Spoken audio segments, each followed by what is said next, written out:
Parte 1, capítulo 11. A Revolução chegara a um país que tinha vivido 3 anos de guerra.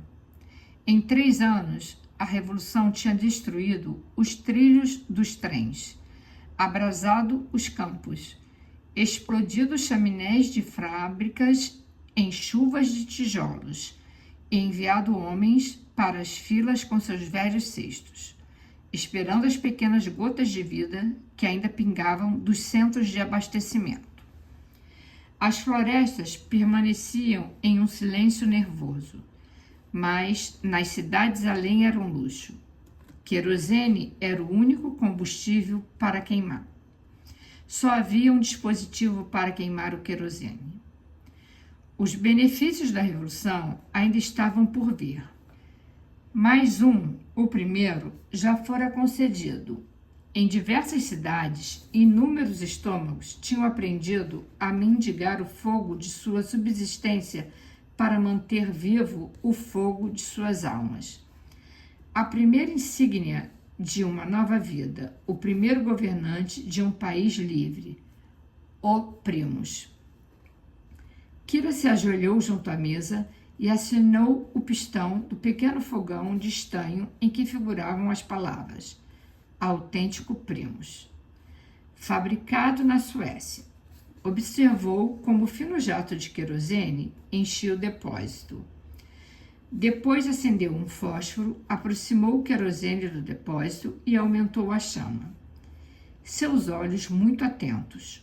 O fogo lambia os tubos negros com sua língua fuliginosa, enviando o odor de querosene às suas narinas, até que algo sibilou nos tubos e surgiu uma coroa de chamas azuis, tensas e sibilantes como uma tocha. Ela colocou uma panela com pães sobre as chamas azuis. Depois, de joelhos, junto à lareira, reuniu pequenos pedaços de lenha, úmidos e escorregadios entre seus dedos, que lançavam um odor acre. Às vezes, ouvia passos e vozes do outro lado da divisória, e um gato miando.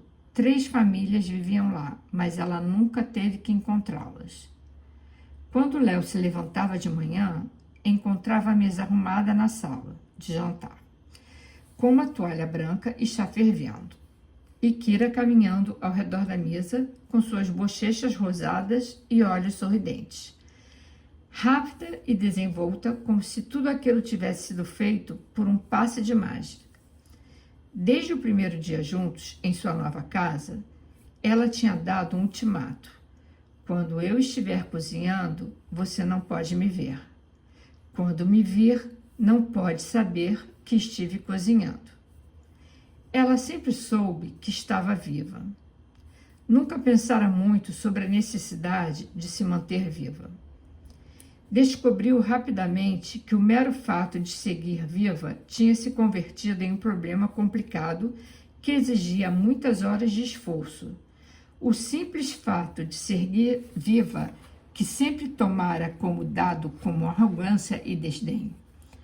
Descobriu que só poderia combatê-lo mantendo com mais ferocidade que nunca esse mesmo desdém, um desdém que, se cedesse, rebaixaria toda a vida à pequena chama azul do Primus, que cozinhava lentamente o pães para o jantar. Descobriu que podia sacrificar todas as horas que esse esforço requeriria, se isso nunca se interpusesse entre Léo e ela. Se a própria vida, a vida que era Léo, permanecesse ilesa, intacta. Essas horas gastas não contavam, não falava sobre elas. Mantinha em silêncio, como uma faísca oculta nos olhos que cintilavam com o júbilo da batalha. Era uma batalha, os primeiros estalidos de uma batalha imensa e indefinida, que não conseguia designar, mas a sentia. A batalha deles dois, apenas, contra algo imenso e inominável, algo que subia, como a maré, ao redor das paredes de sua casa. algo naqueles infinitos passos cansados nas calçadas da rua, nas filas, nas portas das cooperativas. Esse algo invadiu sua casa com o primos e a burguesa, que acomodava pães, lenhas úmidas e a fome de milhões de estômagos desconhecidos e deformados contra duas vidas que lutavam pelo seu direito a um futuro. Depois do café da manhã, Léo abotoou sua jaqueta e perguntou: "Vai hoje ao instituto?" "Sim." "Precisa de dinheiro?" "Um pouco." "Voltará para jantar?" "Sim, voltarei às 6." Ele foi para a universidade, ela foi para o instituto. Ela corria patinando sobre as calçadas congeladas, rindo dos desconhecidos, soprando um dedo vermelho pelo buraco de sua luva, subindo no tranvia em alta velocidade, desarmando com um sorriso as condutoras toscas que grunhiam. Deveriam multá-la, cidadã. Vão cortar suas pernas algum dia. Ficava inquieta nas aulas e olhava para o relógio de pulso de seu colega quando conseguia encontrar algum que tinha relógio. Ficava impaciente para voltar para casa, como ficava quando, na escola, no dia do seu aniversário, sabia que a esperavam em casa com presentes. Nada esperava lá agora, exceto primos e o panço. Um repolho a cortar para a sopa, de pântano e mofo.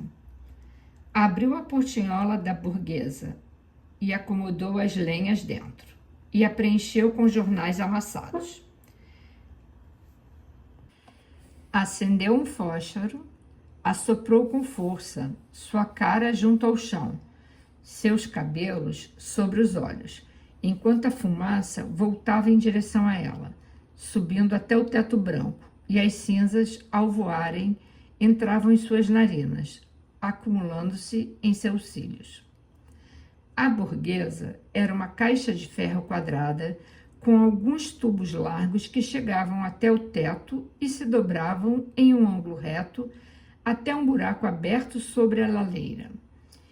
Eles tinham tido que instalar uma burguesa na sala de estar, porque não podiam pagar pela lenha para a lareira.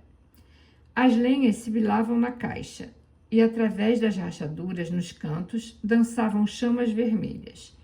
E, de vez em quando, flutuava o cheiro de fumaça, e as paredes de ferro ardiam em vermelho vivo e cheiravam a verniz queimado.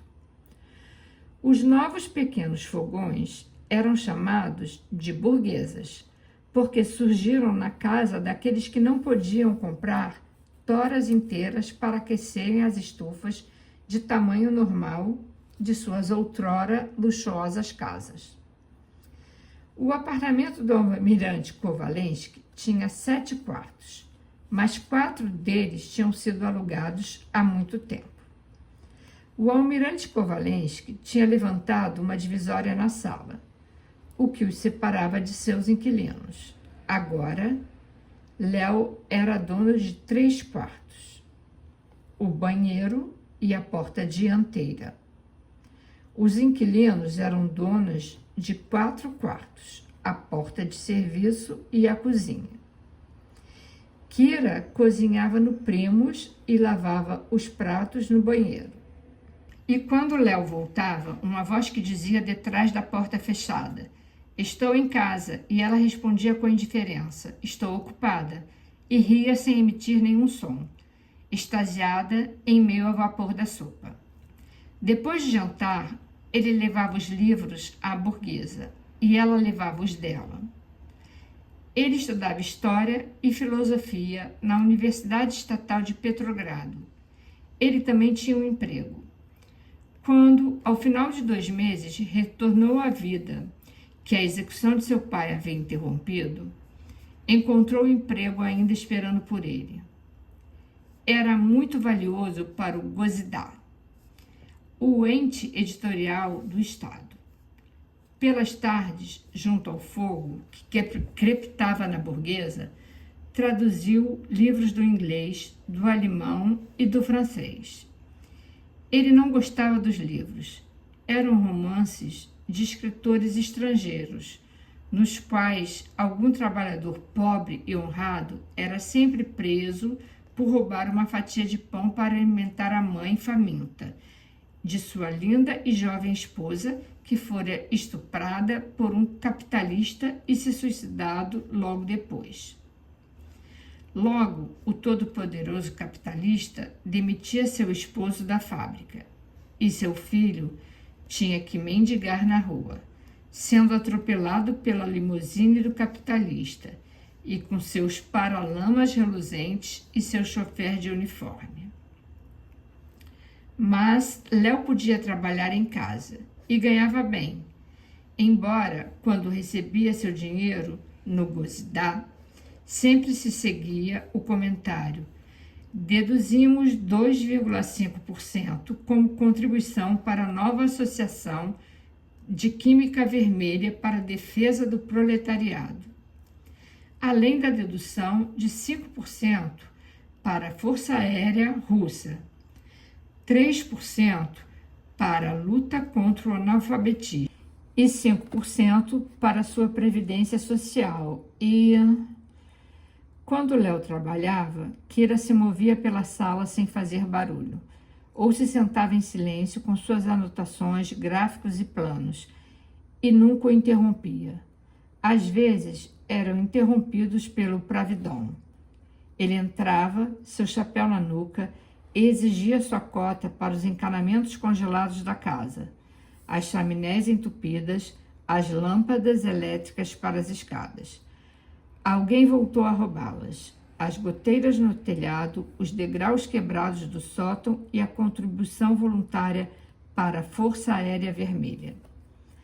Quando Kira e Léo se falavam, suas palavras eram breves, impessoais, excessivamente indiferentes, e seus rostos inexpressivos guardavam o segredo de que ambos se recordavam. Mas quando estavam sozinhos, no quarto cinza e prata, riam juntos. Seus olhos, seus lábios e seus corpos se encontravam avidamente. Kira não sabia quantas vezes despertavam de noite, nem onde sentia seus lábios, muito menos se eles a machucavam. Não ouvia nada no silêncio, exceto a respiração dele. Empurrava o seu corpo contra o dele, depois ria prazerosamente. Escondia o rosto atrás do braço e ouvia a respiração dele em sua garganta. Ela estava entorpecida, os dentes nos braços musculosos dele, embriagada pelo odor de sua pele. Léo não tinha parentes em Petrogrado. Sua mãe tinha morrido antes da Revolução. Era filho único.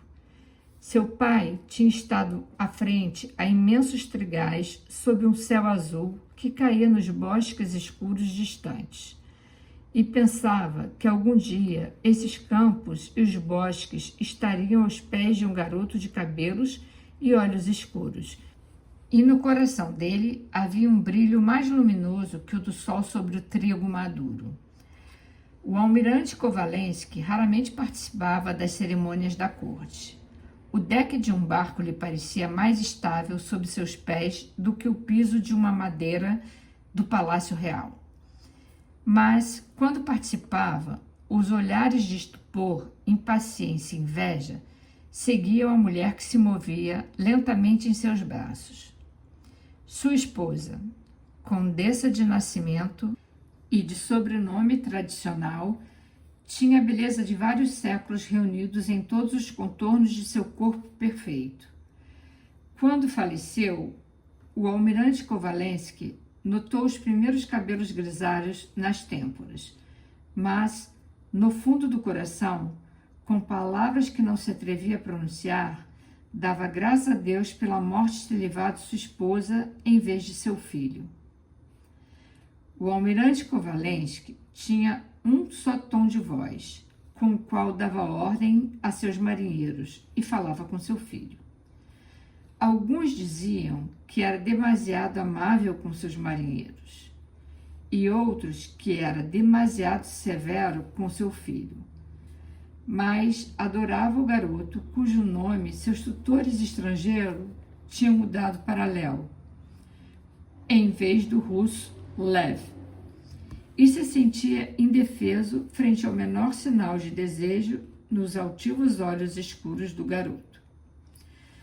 Os tutores, os servos e os convidados olhavam para Léo como se observassem uma estátua de Apolo no escritório do almirante, com a mesma desesperança reverente que se sentiam frente ao mármore branco de uma antiga era.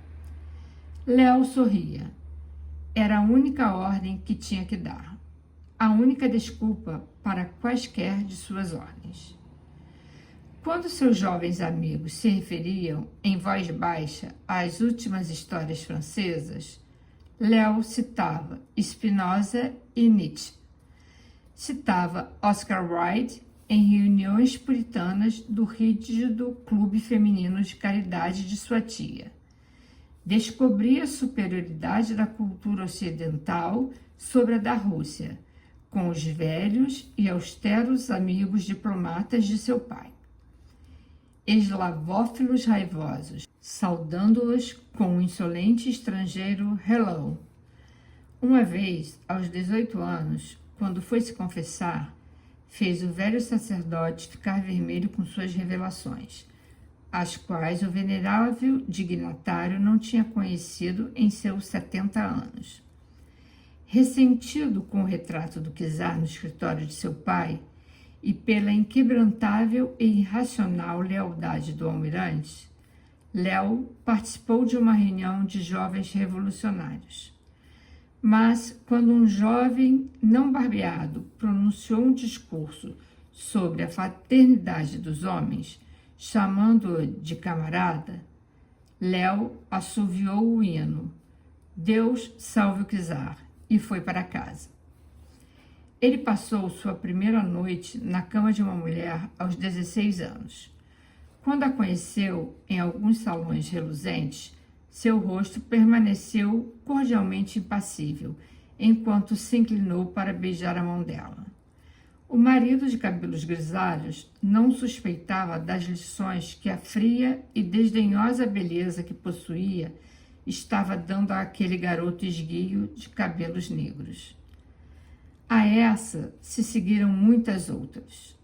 O almirante teve que intervir uma vez para recordar a Léo de que a sua carreira podia ser comprometida caso vissem seu filho sair outra vez ao amanhecer do palácio de uma famosa bailarina de cujo patrono real só se pronunciava o nome entre sussurros. A revolução encontrou o almirante Kovalensky com óculos escuros sobre seus olhos cegos e o laço da cruz de São Jorge em sua lapela.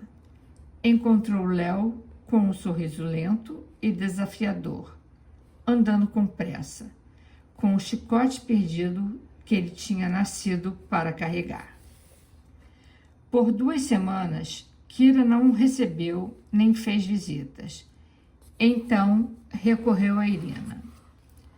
Maria Petrovna abriu a porta e murmurou uma saudação, confusa, assustada, recuando com insegurança. A família estava reunida na sala de jantar, ao redor da recém-instalada burguesa. Irina se levantou com um sorriso radiante e beijou a prima, algo que nunca havia feito antes. Kira, fico feliz em vê-la. Pensei que não queria mais ver nenhum de nós. Kira olhou para a figura alta que se levantou de pronto em um canto da sala. Como você está, tio Vassili? Disse sorrindo. Vassili Ivanovitch não respondeu. Ele não olhou para ela. Ele se virou e saiu da sala. As bochechas de Irina ficaram vermelho escuro e ela mordeu seus lábios. Maria Petrovna torcia um lenço. A pequena Ásia olhava para Kira por trás de uma cadeira. Kira ficou olhando para a porta fechada. Que bonitas as suas botas de feltro, Kira, murmurou Maria Petrovna, embora já as tivesse visto diversas vezes. Ótimas para o inverno. Que clima terrível. Sim, disse Kira, está nevando lá fora. Entrou Victor, arrastando os chinelos, vestindo um roupão sobre o pijama.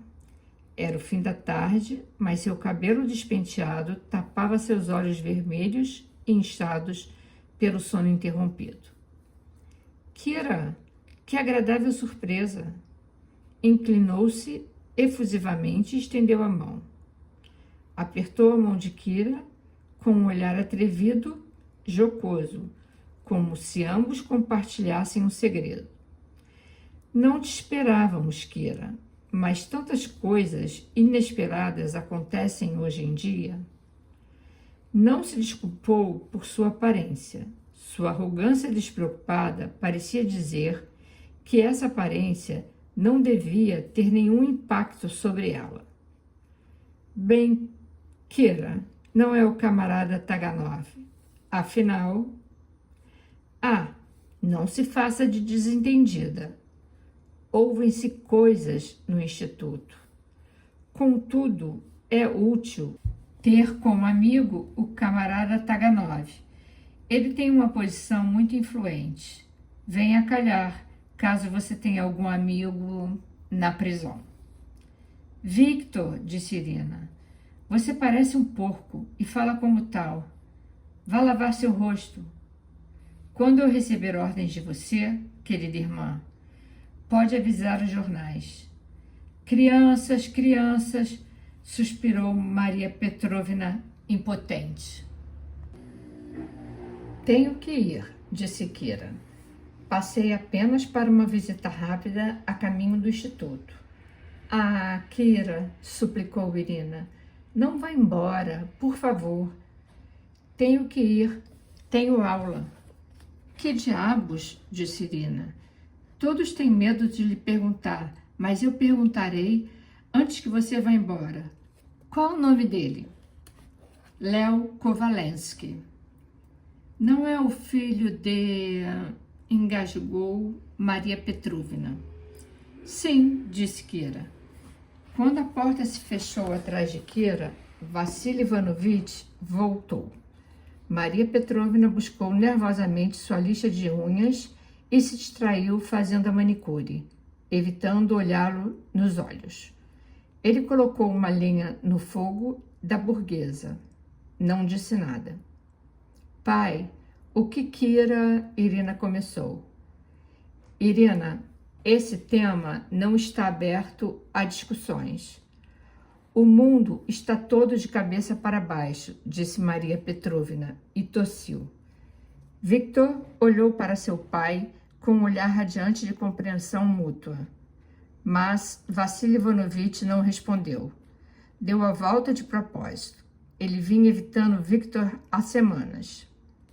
Ásia se agachou em um canto atrás da cômoda, choramingando suavemente, impotente. Ásia, vem aqui, ordenou Vassili Ivanovich. Ela se aproximou cambaleando devagar, envergonhada, olhando para a ponta de seu nariz, limpando-o na gola. Ásia, por que suas notas do colégio são sempre tão ruins? Perguntou Vassili Ivanovich. Ásia não respondeu e fungou. Qual o seu problema com a aritmética? São os tratores. Os o quê? Os tratores. Eu não sabia. O que você não sabia? Os seus Kussurius tinham 12 tratores e os dividiram entre 6 vilarejos pobres. Quantos tratores recebeu cada vilarejo? Ásia, quando é 12 dividido por 6? Ásia olhou para seu nariz e fungou. Na sua idade, Irina era sempre a primeira da classe. Vassili Ivanovich disse amargamente e se afastou. Ásia correu para se esconder atrás da cadeira de Maria Petrovna. Vassily Ivanovitch saiu do cômodo. Victor o seguiu até a cozinha. Se Vassily Ivanovitch ouviu os passos que o seguiam, não prestou atenção. A cozinha estava escura. O vidro da janela estava quebrado e a janela tinha sido coberta com tábuas. 3 pequenos fios de luz somavam 3 listras luminosas às largas rachaduras no chão. As camisas de Vassily Ivanovitch estavam empilhadas debaixo da pia.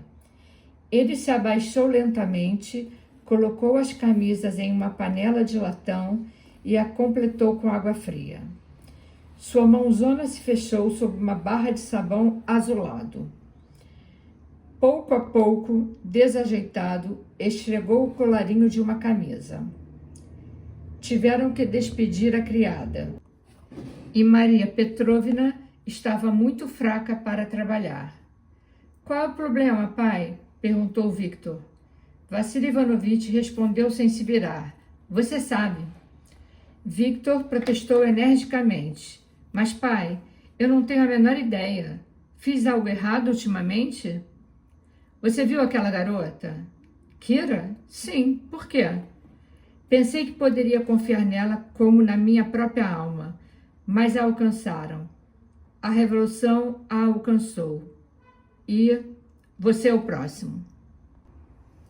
Mas, pai, na minha época, a virtude de uma mulher não era levada para o esgoto pelo primeiro que passasse.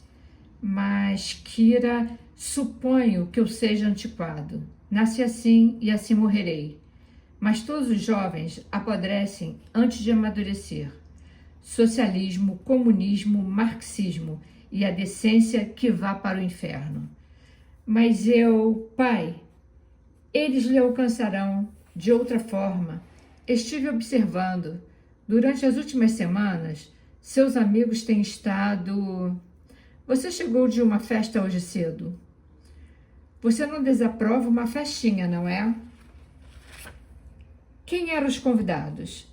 Algumas garotas encantadoras. Com certeza. Quem mais? Victor tirou uma poeira de sua manga e disse: 1 ou 2 comunistas. Vassily Ivanovitch não disse nada. Pai, tenhamos a mente aberta. Um pouco de vodka com eles não irá me ferir, mas pode me ajudar. E muito. A voz de Vassily Ivanovitch era severa como a de um profeta. As bolhas brotavam na água fria sob suas mãos. Há coisas sobre as quais não se pode fazer concessões. Victor riu alegremente e passou seu braço em torno de seus fortes ombros encurvados. Ora, velho, você e eu conseguimos entender as coisas juntos. Não gostaria que eu ficasse de braços cruzados e me rendesse.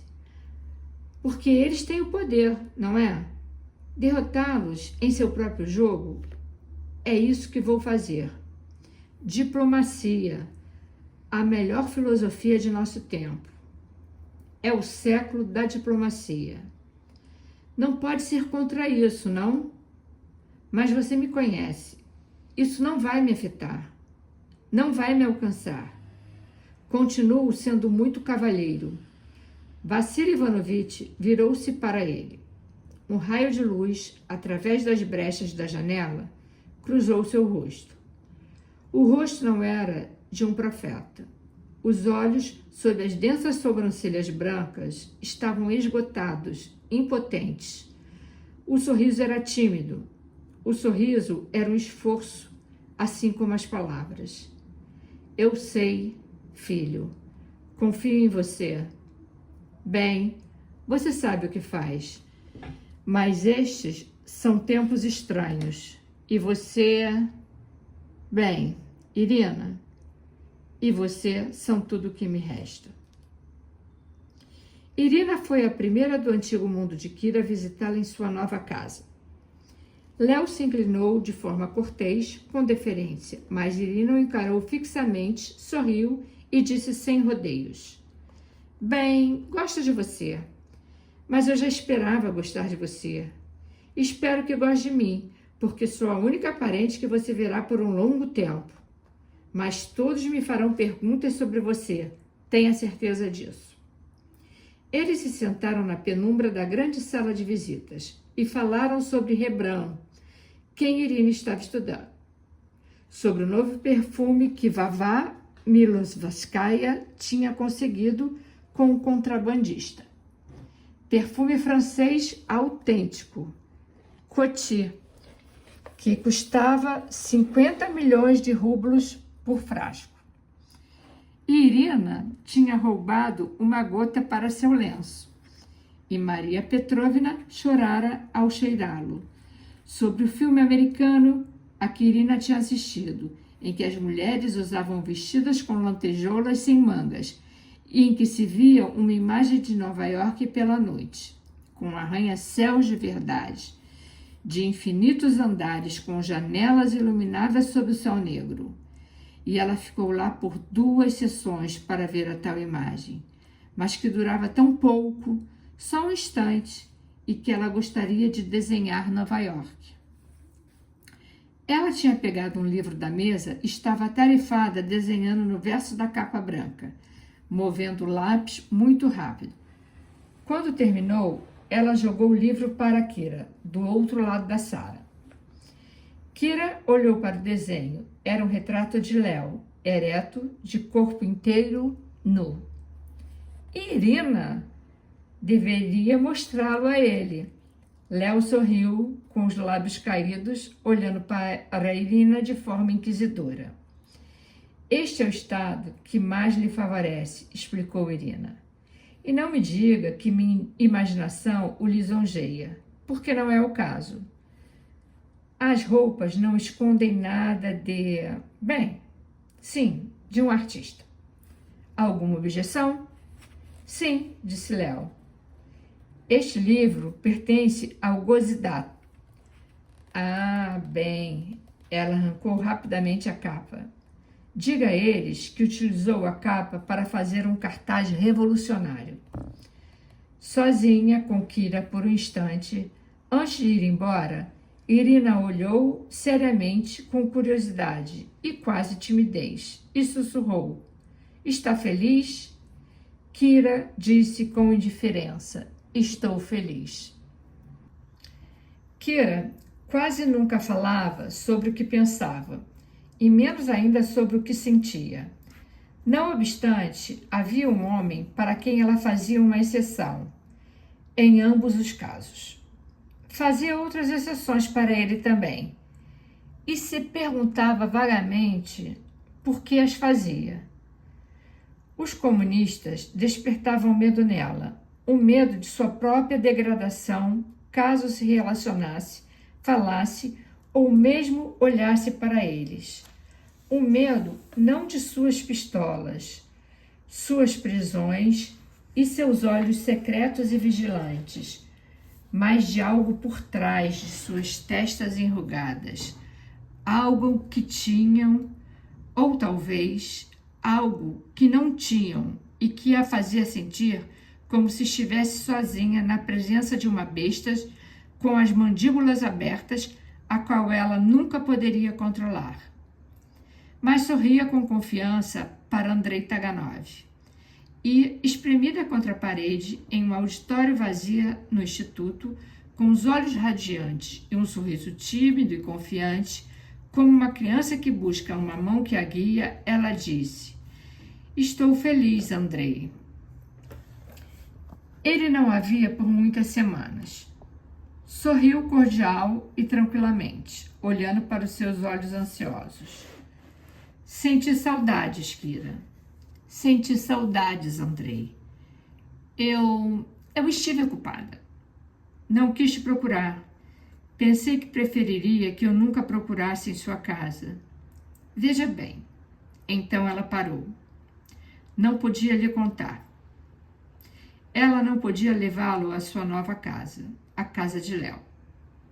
Andrei podia ser perigoso. Era membro da GPU e tinha um dever a cumprir.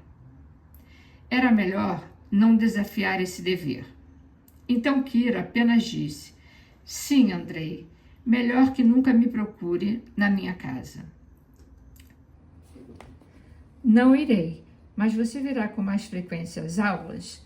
Assim posso vê-la de vez em quando e ouvir você dizer que está feliz. Gosto de ouvir isso. Andrei, você já foi feliz? Nunca fui infeliz. Isso é suficiente? Bem, sempre sei o que quero. E quando se sabe o que se quer, vai-se atrás disso. Às vezes, vai-se muito rápido. E às vezes, 1 centímetro por ano. Talvez se sinta mais feliz quando se vai rápido. Não sei. Esqueci a diferença há muito tempo. Porque realmente não importa. Desde que se mova. E se você quiser algo em uma direção em que não consegue se mover? Nunca passei por isso. E se pelo caminho encontro uma barreira que não quer romper? Nunca passei por isso.